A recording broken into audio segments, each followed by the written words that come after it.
Namaste and welcome to Live, Love, Engage. I am delighted to be with you today and to have a wonderful woman joining us who is a parenting expert, but I'm going to tell you a little bit more about her in a second. But first off, I want to welcome Debra Kocis to Live, Love, Engage. Thank you, Gloria, so much. I just love the information that you provide parents and business owners. It's such an honor to be here. Thank you. Well, it is our honor to have you as well. So for those of you listening and watching, let me tell you a little bit about this savvy parenting expert. She is certified in two of the world's most comprehensive, nationally recognized parenting programs, and which have helped millions of families and were featured on Oprah TV. And she herself, Debra, has served thousands of families over the last decade. And really her specialty is mentoring parents so that their children can tune in, turn on, and transform. And really, she fosters helping parents to really develop healthy, lifelong relationships with their children. She's also the creator of the K.I.D formula, K.I.D, to transmute the chaos, which includes how to get your children to listen. And I know that's definitely one of the things that we're going to be talking about today. Let's just sort of get to it. You know, she's also, well, I'll say she's also a mom of an awesome grown daughter. And we might even talk about the challenges, maybe even, she doesn't know this, but I'm just thinking too, versus, young kids versus adults, because we're always parents, no matter how old our kids get to be.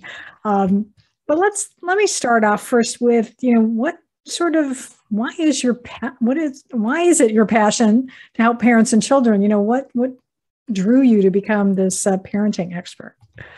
Well, it's really interesting. Thank you for asking, because as a young child, I had the influence of my grandmothers and my father. And I just had a feeling that I wanted to make an impact on humanity, on the world. And I went to college for something totally different. I'm a designer and video marketer. And later on in life, at my daughter's elementary school, they offered parenting classes. And I love to learn. And I thought, heck, why not? So I signed up. Well, after contributing throughout the classes, they asked me to come back to teach. Oh my, wow. And I loved it. I loved seeing parents transform. It did something for my soul. It really spoke to me. And we see so much pain in the world, especially now for children, parents, and families struggling so much. I knew I could help through the influence of my father, who, Gloria, by the way, he was way ahead of his time in parenting. In his era, it was almost archaic, harsh punishment, do as I say, not as I do. Well, he raised my four brothers and I with a different approach, loving, of course. His approach was very respectful and had an encouraging manner to his parenting. On the other hand, my mom, who was also loving, she had a different parenting style. So I know firsthand the outcome of good parenting.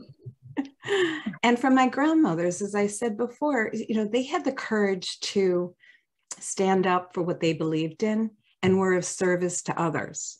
So it inspired me to make an impact.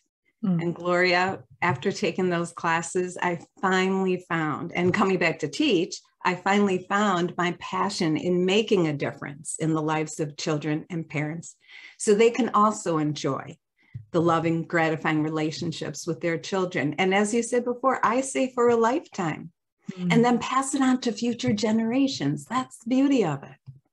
Absolutely.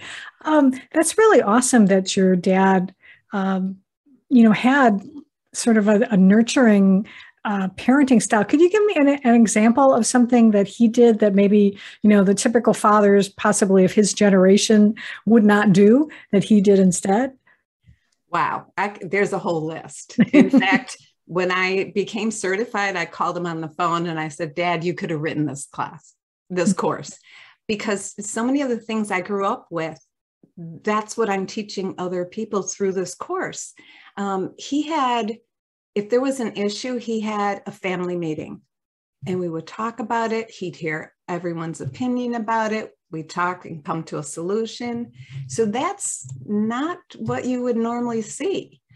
And he would, well, from both my parents, I was very fortunate. I had 4 brothers, but I love that there weren't duties split between, or responsibilities split between the boys and myself. I was out there helping with yard work and mowing the grass, and they were helping clean the house. So, that was different for that time. So many things. I could go on.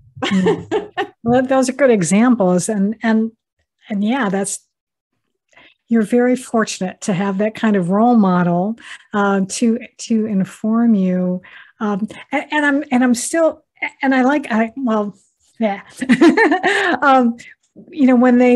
you were participating in that class, when your daughter was in elementary school, was it because you were like sharing a lot of the examples that your parents and your grandmother had done that was what prompted them to kind of pick up on that?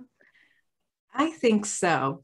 And I'm not shy about contributing and talking in class. And I see it myself when I'm coaching parents. I can tell when they get the concepts, because everyone's situation might be different, but the concepts are the same. And I can tell when a parent is getting the concept, no matter what the situation is, or if they need a little more help in getting the concept. So I think what they saw is that I knew the concepts and understood them. That's good. Now, I know you've mentioned that, even your own parents had 2 different parenting styles. So when you are working with parents yourself, do you teach different styles and sort of let the parent maybe figure out which one sort of maybe fits their personality best, or how does that work? That is a great question, because I do talk about the 3 basic parenting styles, and I can get into it now if you want. Sure, yeah. So the first one is the commanding, controlling parent. And, they may be loving, that's great, but they also don't understand that teaching and how we teach makes a huge difference. So for the commanding, controlling parent, they may take charge, but dominating the family is not the same as leading the family, right? And so this type of parent may be teaching their children that only their desires and their emotions or their way of doing something is the right way. Now, on the other hand, what happens is it might leave children feeling neglected or disrespected. And then you have the other extreme, which is the overly permissive parent, who may have some rules or may not have any rules. And the rules they have, they may enforce them at times, or other times they give in to their child. So when you are consistent, you are believed. If your child sees you enforce the rules sometimes and give in other times, they may not believe you, the parent, or that the rules are even real. So this again is where respect goes out the window and misbehavior comes very easily to the child, right? Yeah. And then what I do is help them move into the proactive parent. So the proactive parent uses respectful communication, active listening, not multitasking. Gloria, how many times have you been at a restaurant or a park and you see a family and, these cute little kids and the parent is on the phone or on the tablet, not paying attention? So, our children need that eye-to-eye contact. It makes them feel valued. With the proactive parent, I teach them how to provide the understanding of the family rules and values while using discipline that teaches rather than punishes. And so some parents are unaware of their patterns until they go through my course and coaching, and they realize, oh my gosh. And you asked, do I let them do whatever they want? I encourage them to try to be the proactive parent. It'll gain you volumes in the long run. I have had some parents that push back, and I said, you know, I can only tell you this has been proven. It was on the National Registry of Evidence-Based Programs and Practices. So it's proven to work. If you choose not to, that's your choice, right? Mm-hmm. Yeah. And then you have to live with the consequences. What happens? So, do you find that a lot of our parenting comes from how we were parented, and then for good or ill sometimes, and that is that and sometimes it's hard maybe to be able to try to, you know, come up with new strategies, or maybe sometimes you go overboard the other way, depending. What's your experience with that? You're right. If some people will do exactly what they've learned, that's the only way they know how. And that's when I say that, you know, these three parenting patterns, sometimes they overlap and sometimes this other parent comes out, right? It might be like, wait a minute, I didn't want to do what my parents did. And it comes out sometimes. Or some people go the exact opposite. So I think that even the people who I've had teachers and pediatric therapists, and I've had all kinds of people who are educated, and sometimes all it is a different phrase or a different word or a different, you know, it doesn't have to be, one word can make the difference. It doesn't have to be a huge shift. And then for other people, they're really struggling and they don't know what to do. And they come to me because, you know, they're tearing their hair out. They don't want to hit, they don't want to yell or say hurtful things, and they know they have to do something different. And through my course, it's really interesting. Some parents just, the light bulb goes on. It's like, oh, yeah, that's what my mom used to do with me. They don't notice it right away, right? Yeah, absolutely. Yeah. Yeah, it's interesting. And then there are the times when it's like, I know I don't want to be able to do, you know, some of the things that my mom did. She was I would say a bit of the command and control type of personality, I think, more than anything else. And yeah, and that was frustrating for me as a kid. And so I did lean towards not being quite that way with my kids, but still providing some rules. But I know that one of the challenges, and I think this is a challenge with any parent, is, you know, getting our kids to listen to us. And I know you've got some tips specifically on helping parents to be able to, you know, get that, because it is hard to be able to, you're not going to be able to, if they're not listening to you and then they're not going to be able to know how to proceed, whether it's you're trying to keep them safe or just instructing them. So, how do you help parents in that respect? A lot of it is respect, which is the K in kid. Kickstart respect, not the dog. And the way we do it, our children are little mirrors, especially when they're young. They reflect every word, every action, and every reaction we have. And our children remember our actions far more than our words. So everything you do teaches our children, and respect or disrespect is just one. So if you think about it this way, when I show respect, I teach respect, which is something I think we need a lot more of in the world today. That's for sure. Yeah. So I tell my clients, you know, let's talk about what doesn't look like, what doesn't respect look like? Yeah. And it's not listening to them, being demanding or controlling, as we said, yelling, shaming, hitting, anything that puts them down or makes them feel bad. It doesn't mean that you can't discipline them, but it's the way you do it. And if you let them run the household without any rules, you're teaching that being disrespectful is okay. And something even more subtle yet significant, I feel, is if you don't have faith in them, or you're diminishing their unique light in some way. Gloria, I don't know if you've heard, I know I've heard many adults who felt this way as a child, and they're still working their way through it.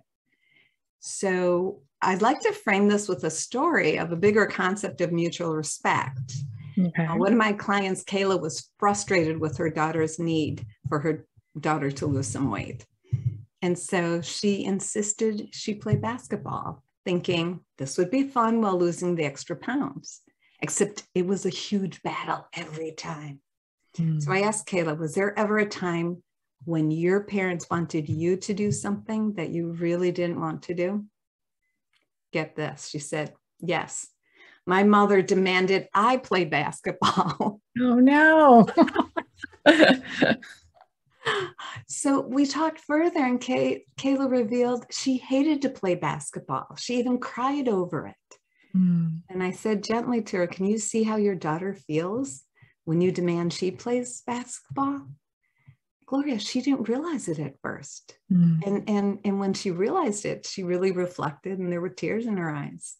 She began to really understand her daughter. So we worked together for a win-win solution. We found out her daughter loves to swim, and Kayla's concern for her daughter's health was met. So there's a solution, but she couldn't see swimming as an option until she really learned to listen and understood her daughter's desires and learned about herself as well, right? Yeah, absolutely. So, oh, sorry, go ahead. No, I'm sorry. It's just that parents can kickstart respect by listening and giving choices through several techniques that I teach, so that you're teaching rather than punishing. And through respect, any parent can see less rebellion and fewer power struggles. And that's more listening. Yeah. Well, what I was going to ask you, though, is sometimes there's, you want to be able to respect, your child's wishes, but there's also, sometimes it's about helping them to see the importance of following through on something. If they just, wanted to be able to, because just case in point, I remember my son, when he started baseball, he was all excited about it. But then when we got there, he didn't want to get out of the car, and it took some, cajoling. But as I've learned, when he was young, he was nervous at first about new situations, and so, but once he would get out there and get going, then he'd be fine. I mean, this happened at like birthday parties too. He would be like, I don't know that I want to go out there. But then once he got with his friends, then he was cool. So how do you, balance this? You want to be able to respect your child, but you also want to be able to teach them the importance of following through on a commitment. You understand? Yes, I do. And each situation will be different. My daughter played trumpet, and all of a sudden, one year she didn't want to play. And so I was talking to her, talking to the teacher, like you talked to your son, and really looking, what is going on surrounding the issue. And you did that. So is it something that happened beforehand that triggers it? Is it, like you said, that, oh, I've seen from the past that once he gets there and sees his friends or starts, being with people, he gets to feel very comfortable. So knowing the past experience, so in this case, you could say to him, and you can remind him of his past achievements, his past successes. I know that you might feel a little scared, or even ask him how he feels, and then have compassion. Oh, I understand that. I remember you felt that way at the birthday party, and look at how much fun you had. Why don't we just try it? That would be an approach. And if that didn't work, then there's other choices that you could give them, perhaps, that would help. So it's trying a simple thing first. You always try the easiest thing first. And then we have different, like 7 respectful discipline techniques or more. And you just go, it's like a easiest first to the one that's a little bit more in depth. But that's what I would suggest, because sometimes it's that nervousness. I've seen adults like that. And sometimes it's a trigger. Something might have triggered it. Yeah, absolutely. Do you find that in working with parents that sometimes they sort of innately know what to do, but they're just scared to trust their intuition? Have you ever found that? That's another great question, because I do know the first thing that comes to mind right now is a parent that I coach, that once she understood the concepts and the technique, and she would do it and she found success in it, then later on something else would happen. I would remind her, did you try doing this? She goes, oh, yeah, sometimes it may not be scared. It might be they're frustrated. It might be, any other emotion that they kind of forget about it. But mostly I would say I haven't had anyone who was scared of doing it in my experience. Other emotions. Yeah. like what? Give us an example. Well, the woman that was frustrated with her daughter was one. Yeah. And, there's a lot to learn in these courses. So sometimes it's just forgetting or they tried it, but again, one word can make a difference. They might not have done it exactly. And I would remind them, okay, try it this way. There's another example. There was a technique that a father used with his son, and it was a choice with a consequence. And the son enjoyed the consequence. Oh, no. You have to laugh about that. How could you enjoy it? So the concept was good. And I said, okay, let's try a different consequence. They tried a different consequence and that worked. Oh, good. So it's a little bit of coaching there and being creative. The concepts are working. Okay, let's be creative with a different consequence. Yeah. It's like anything else. Sometimes it's trial and error, and you just have to, keep at it, because as long as you've got, you've got the child's best interest at heart, and that you're, willing to, try something different if it didn't work out, and respect, and if you've built up that respect with the child, then I think they're going to probably be more willing to go along with it. And the concept's the same. That's what, so that's not trial and error. Yeah. It's just applying your situation to the concept. Gotcha. And that's where I help people along with that too, What are some of the maybe top tips that you have for parents to be able to help them to really create, really good relationships with their children? So I learned from my dad early on that as a parent, when I show respect, I earn respect. It doesn't come automatically. So really, it's almost like whatever you want from your child, you have to give it to them, whether it's respect, compassion, name anything. When you're showing it to them, you're earning it back. And the I in KID is instilling cooperation. So this is a really good tip, because any family or team thrives on cooperation. So this tip would be to start by asking your children to participate in decision-making within parameters, whatever you think that's appropriate, right? So one of my clients, Anna, loved her children, yet trembled at the morning routines. It's so common, right? Those sunrise battles, or any routine can be a hassle. So I suggested a simple shift that led to cooperation. I suggested to her that during a calm part of the day, you always want to do it when it's calm, explain to your boys what has to be done in the morning for that morning routine. And she added, she didn't want to feel rushed or stressed, just a calm, loving start to the day, right? We all want that. Exactly. Yeah. So she told them, you have to get dressed, eat, brush your teeth, everything on the list. And guess what? She has to do the same thing and start work, so that they know that, she's not just sitting there. She has to do a lot too. Yeah. Then I suggested to her this key question to ask her children. So anyone out there, you might want to write this down. How do you think we can get all this done? Oh, I like that. Yes. And the son suggested a change. They put it into action, and the next morning went smoothly right away. The beauty of it is later that same day, her 5-year-old said, "Mommy, you didn't yell at me all day." Gloria, it warms my heart. Something so simple and so powerful has changed the day of that child and the family. Yeah, absolutely. And how empowering for the child, being able to, get their advice and let them be the problem solver. So it's not just coming from the parent. That's so awesome.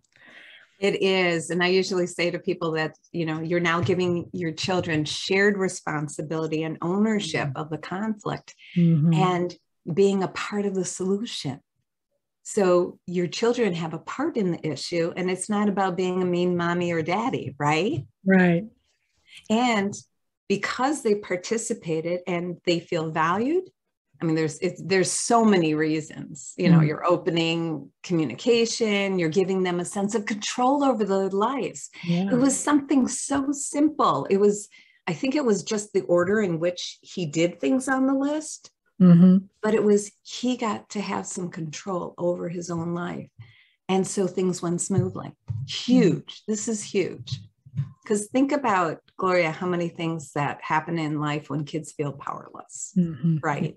Oh, yeah. Divorce, moving, all the varieties of school that we had, they had no choice. Yeah. But you're right. I'm sorry, go ahead.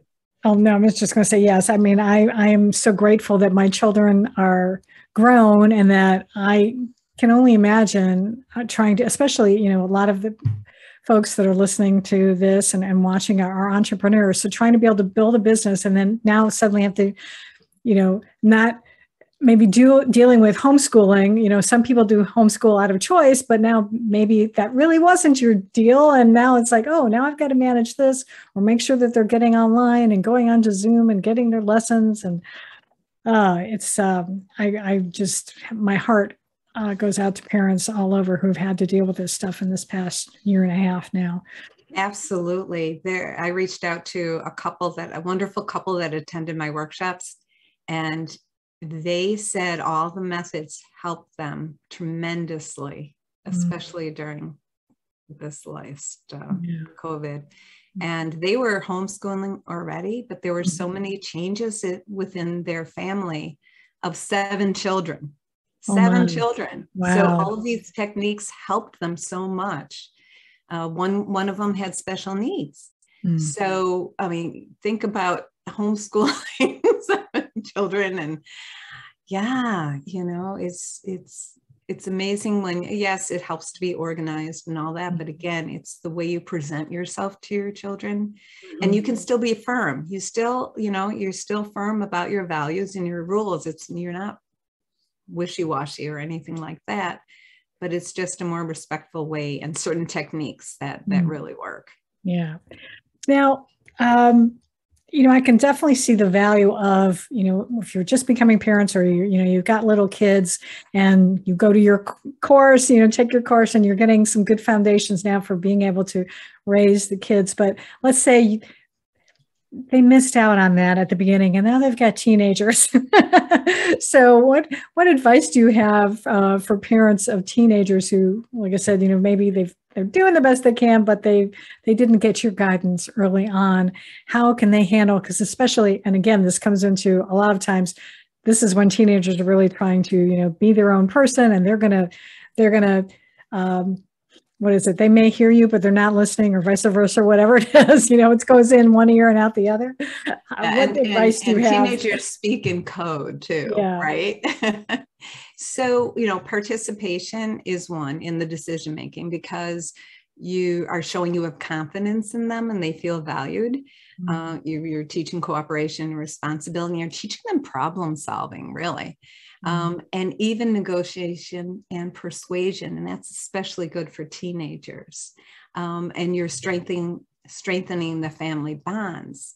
So those are all helpful qualities. I have 2 programs. So one is for the younger kids or parents or anyone who influences kids 0 to 4.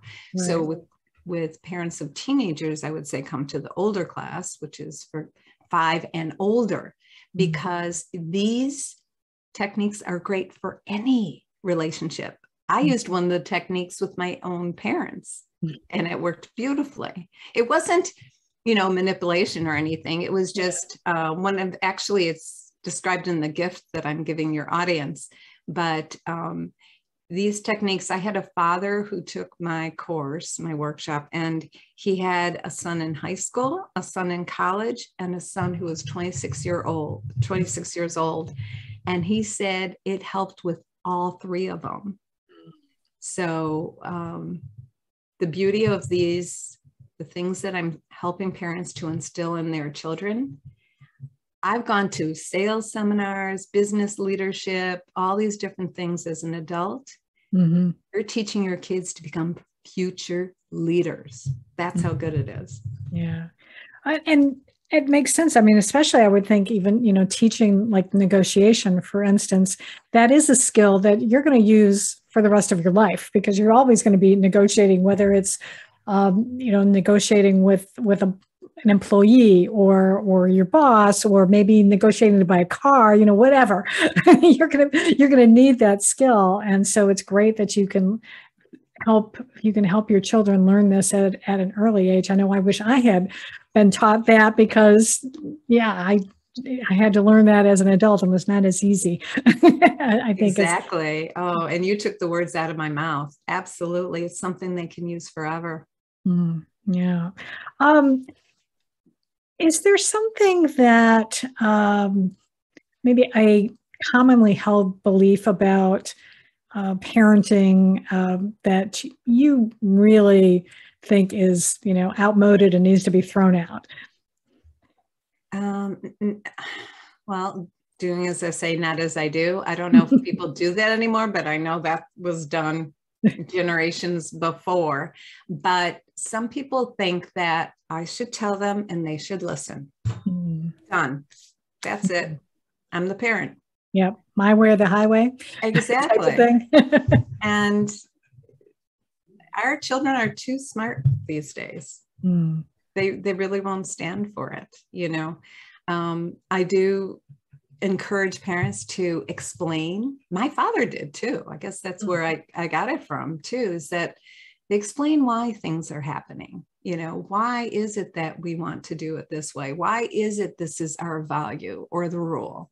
When they're young and safety is a factor, you don't have time to do it. You have to act. Yeah. Of course. But yeah, I think that's kind of, and some people have said to me, because we don't advocate spanking, there's other discipline techniques that we teach that should do the trick without spanking. Right. And I remember a parent saying, well, I was spanked, and I turned out okay. Yeah, but not everybody does. Do you want to take that chance? Yeah, absolutely. And he may think he's okay, but it's very possible that it still had an impact on him. He's just not seeing it. Oh, perfectly said. Yes, that's beautiful. Yeah. Because as we saw with Kayla, there was something deep down that she didn't even realize it. Right. And I had to help bring it out and explain to her that our past experiences, our beliefs, our thoughts, our emotions all dictate who we are and what we become and how we react to things. That's awesome. Is there anything from your experience, even your personal experience as a parent, so maybe some lessons that you learned, or maybe even some, good experiences that you've had interactions with your child, that, you could share that might be even helpful that we can learn from? Absolutely. So I just have to laugh at this story. Talk about listening, right? So as I said, my dad was real good about explaining things. When he had a certain opinion about things or the way we had to do things, he would explain. My daughter comes in one time and says, Mom, I want to get my face pierced. Oh. And it was like here or something. Yeah. And I just very calmly, I said, well, if you decide to have it later, it might leave a hole in your face. She goes, yeah, but I really want one. I said, well, why don't we think about it? This is kind of a permanent thing that could be on your face. And I said some other things, but this is the essence of it. I said, let's think about it and we'll talk about it later. Or I might have just said, let's think about it. Yeah. A week later comes by and she pops into the kitchen and says, Mom, look, and she got her face pierced. Oh, no. And I said, Alex, we talked about this. And she goes, yeah, you said, let's think about it. And I did. And I wanted it. And I had to laugh because I was like being almost too logical, and I wasn't being as clear as I should have been. So right. It's on me. I could not get mad at her. It was me. So yeah. Lessons learned. Exactly. And that's important, and because we are going to, we're still human. We're going to make mistakes, even with the best of instruction that I'm sure you provide everyone. Things are going to happen, and certainly you learned that yourself. But that's okay. I think as long as we, resolve to do better the next time, that's what's important. Always trying to make the relationship better. I mean, I was blessed. My daughter and I had a great relationship for so many years. Couple little teenage stuff, but not bad at all. And there may be rough times, and then you learn. You're absolutely right. She learns, I learn, and it's beautiful. One thing we haven't even touched on here, and which I think is important, is that doesn't it start with love? That we have to love our kids, and discipline is a way of showing them love, right? Yeah, especially when kids are young, they actually need a lot of love. I mean, we all need love, right? And along with everything else, I guess I feel like that's inferred. That we need to love our kids, and parents that come to me, they love their kids. It's just finding a way that they can get beyond have the tools they need, that when they get frustrated, and some of them have to work hard at it. Some of them, once they get it, they're like, oh, okay. It's developing that habit if it's different than what you're used to. Right. And, if we have time, I would love to get to the D in kid. You're reading my mind, because I was just going to say, we've gone over K and I, but we didn't do D. So what is the D in kid? It's deliver encouragement. Now, you might think, well, how is a child going to listen to me just because I encourage them? Well, can you think of a time in your life, or anyone out there, think of a time in their life where they felt diminished or dismissed entirely? It can happen as a child or as an adult. Yeah. And what you needed was support and encouragement. So it leads up to, because some parents might be too busy, they forget to encourage. I've seen that, and they forget to catch their kids being good. Parents in this realm of encouragement learn how to foster independence, value their children, expand on their strengths. And this is the key point. They find real connections through encouragement. When you have that bond and that connection, that's where they'll listen to you. The respect, the bonding through encouragement, and many other things like love or doing things together. Absolutely. So I help parents distinguish between encouraging and discouraging, and how it can actually lead to success or failure. And what's important is that it leads to higher self-esteem or low self-esteem, depending if they're encouraging or discouraging. And the bonus is studies show that kids with higher self-esteem act more reasonably and listen. That's a good thing. Could you maybe give an example, though, of encouraging? Because I think sometimes people may have a different idea of what encouraging is. It might, because sometimes it's, you see, we even see this like in the movies or something, where it's like, like in a sports situation where the parent is like, oh, come on, you can do it, and it's almost gets overboard. But I have a feeling that's not what you're talking about. So can you give an example? So that's very good. It's especially if children are showing that they're frustrated. Let's say they can't do something, could be in sports, but it's not, oh, you can do it, you can do it. It's actually helping them break down this big goal that they have into smaller steps. So I call it SEND, send encouragement. And it's really helpful, whether it's sports or musical instrument, homework, you know, name anything. You want to help your child go beyond their challenges and succeed. So then they have the self-confidence to value themselves and their accomplishments. So SEND, S stands for smaller steps. So break down that difficult goal into smaller, more manageable steps. And this is where the encouragement, E for encourage, comes in. You want to encourage them, for instance, the strengths they already have that would help them through the steps. So you might remind them of past achievements to help them through, right? Yeah. And then you want to encourage effort, not just the completion, right?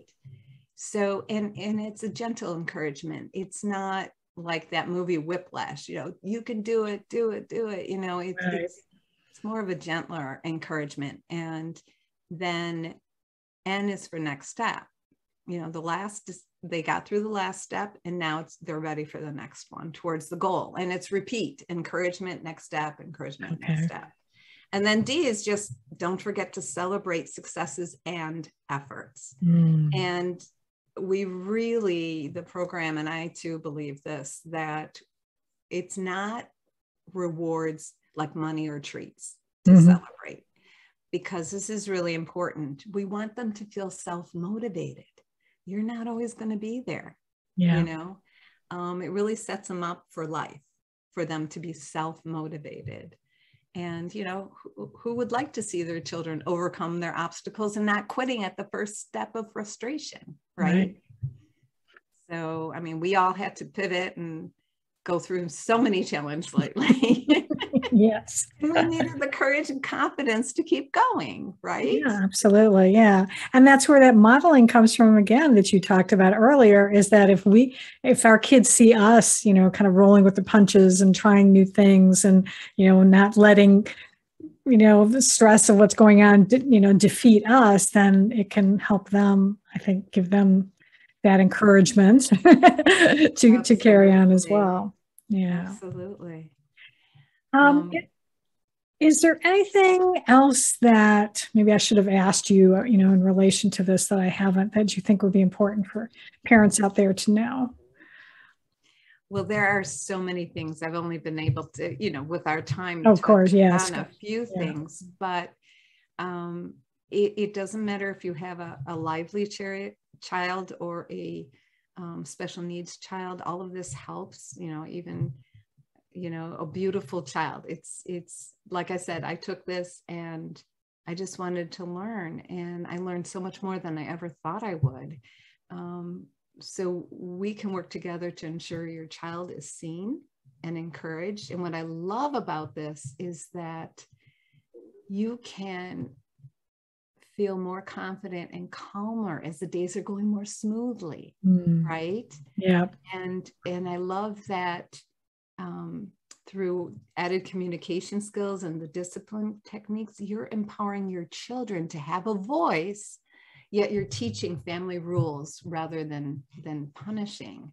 And if I may say one more thing, I love this part. You don't have to choose between being a likable parent or holding your children accountable. That's the beauty of the KID formula and all the methods I teach. You're helping to achieve the desired relationship with your children, and you're setting them up for their own beautiful relationships and careers, because it does pass on. And if you have that bond with your child, they're going to pick up what you do, and they love it. They like it.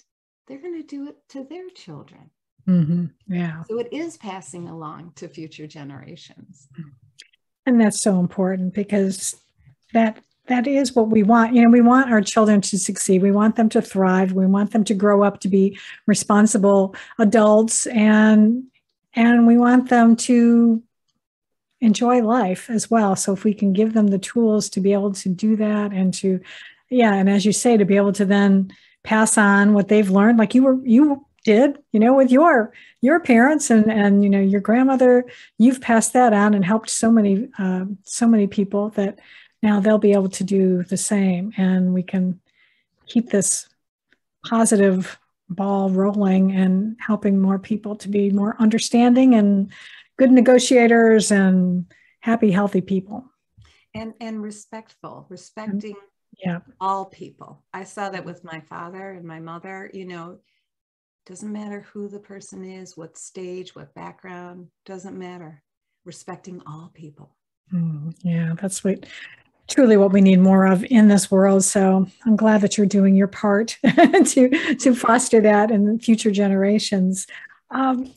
If someone out there listening and watching wants to get more information, maybe take one of your courses, what's the best way for people to get in touch with you? Well, you can email me at Debra, Debra, at healthyparenting360.com. Okay. Excellent. And I do have a gift for your audience too. It's the 3-step choice plus voice formula. It's the path to get your child to listen. It's just one of the techniques. And I'm sure you'll put that in the information for them later. Absolutely. Yep. I will have the link for that in the show notes. So don't worry about it. Just check that out. Go to liveloveengagepodcast.com later on, and you'll be able to get that information right there from my website. So, and I still have like lots of questions that I could ask, but because there's so many different topics to get on. So maybe I'll have to have you on another day to talk about them. But I really appreciate you being with us today, and I know that you've helped a lot of people. Just from what you've shared in our time together. So thank you so much, Debra. Thank you so much. I would love to share more time with you. Just helping people is wonderful. Thank you so much. Oh, awesome.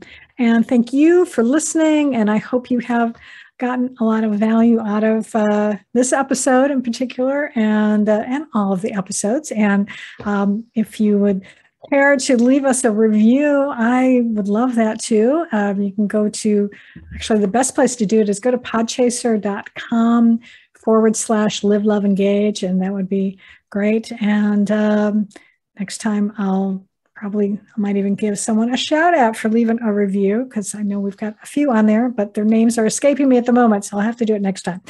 And until next time, as always, I encourage you to go out and live fully, love deeply, and engage authentically.